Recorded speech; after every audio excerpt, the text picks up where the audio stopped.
Telugu Desam party తరపున పనిచేస్తున్నారనేటువంటి దస్తగిరి ఇప్పుడు ఆ పార్టీ తరపున కాకుండా ఇటు వైసీపీకి అనుకూలంగా చేస్తున్నారనాలా, లేకపోతే కనుక ఏదైతే గేమ్లో భాగంగా చేస్తున్నారనాలా.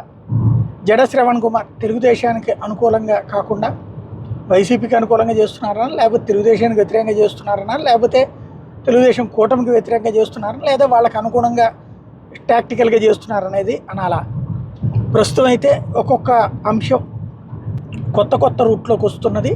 అందులో మొన్న తెలుగుదేశం మీద కంప్లైంట్ ఇస్తే ఇప్పుడు లేటెస్ట్ కంప్లైంట్ ఏంటంటే ఎలక్షన్ కమిషన్కి పవన్ కళ్యాణ్ మీద జేబీఎంరావు భారత్ పార్టీ పిఠాపురం అభ్యర్థి జగ్గారపు మల్లికార్జున ఎలక్షన్ కమిషన్ ఫిర్యాదు చేశారు. పవన్ కళ్యాణ్ విచ్చలవిడిగా 100 కోట్ల రూపాయలు అక్రమంగా ఖర్చు పెడుతున్నారు, అధికారులు పట్టించుకోవడం లేదు, కులం మతం ప్రాంతం ఆధారంగా ఆయా ప్రాంతాల్లో పవన్ కళ్యాణ్ ఓట్లు దండుకునే ప్రయత్నం చేస్తున్నారు, వేల మందితో రాత్రిపూట క్యాంపులు నిర్వహించి తద్వారా 100 కోట్ల రూపాయలు అక్రమంగా ఖర్చు పెడుతున్నా అధికారులు కనీసం పట్టించుకోవట్లేదు, ఎలక్షన్ నిబంధనలు స్పష్టంగా నిర్దేశించిన పవన్ కళ్యాణ్ యథేచ్ఛగా ఎలక్షన్ కోడ్ నిబంధనలు ఉల్లంఘిస్తున్నారు, తక్షణమే పవన్ కళ్యాణ్పై చర్యలు తీసుకోవాల్సిందిగా ఎలక్షన్ కమిషన్ కోరుతున్నాం, ఎలక్షన్ కమిషన్ చర్యలు తీసుకోకపోతే హైకోర్టుని ఆశ్రయిస్తాం. ఇదో రకంగా చెప్పాలంటే చిన్న సైజు బ్లాక్మెయిలింగ్ వ్యవహారం లాగానే ఉంది. ఎందుకంటే డబ్బులు అక్కడ పంచుతున్నారు, పట్టుకుని చూపెట్టచ్చు కదా. మన దగ్గర కార్యకర్తలు బోల్డ్ అంతమంది ఉన్నారు కదా, పట్టుకుని చూపెడితే మీడియా మొత్తం కూడా చూస్తుంది కదా, ప్రపంచం మొత్తం చూస్తుంది కదా, సోషల్ మీడియా కూడా ఉంది కదా.